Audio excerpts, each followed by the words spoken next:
Has no ઉપયોગ શીખીશું. Have અને હેઝ નો અર્થ થાય છે ની પાસે હો. આપણે ઉદાહરણ જોઈએ. આઈ હેવ અ બુક, એટલે કે મારી પાસે એક પુસ્તક છે. તમારું કેવું હોય તો યુ હેવ અ બુક. પછી માનો કે ત્રીજો પુરુષ એકવચન છે તો શિવમ હેઝ અ યુનિફોર્મ. હવે અહીંયા યુ છે, ઈશ્વર છે આપણો, એ કેમ લઈ ગયો?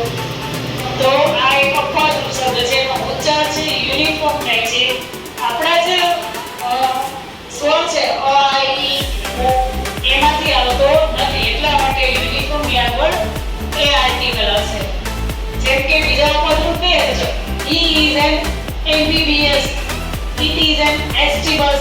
તો આ M થી શરૂ થાય છે, આ S થી શરૂ થાય છે, છતાં એનો ઉચ્ચાર M S છે એટલે એની આગળ N આવે છે. આગળ જોઈએ we have project books. અમારી પાસે પ્રોજેક્ટ પોથીઓ છે. she has an umbrella. તેણી પાસે છત્રી છે. the cow has 4 legs.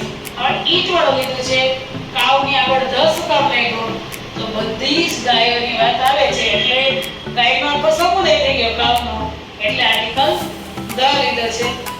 અને ધે વાળો એક વાક્ય છે they have water bottles.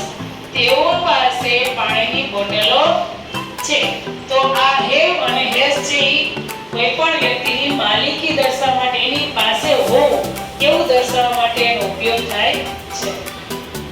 તો આપણે અહીંયા આટલું ટેબલ યાદ રાખવાનું છે. આઈ સાથે હેવ, વી સાથે હેવ, યુ સાથે હેવ, હી સી ઈટ સાથે હેઝ અને ધે સાથે પણ હેવ આવશે.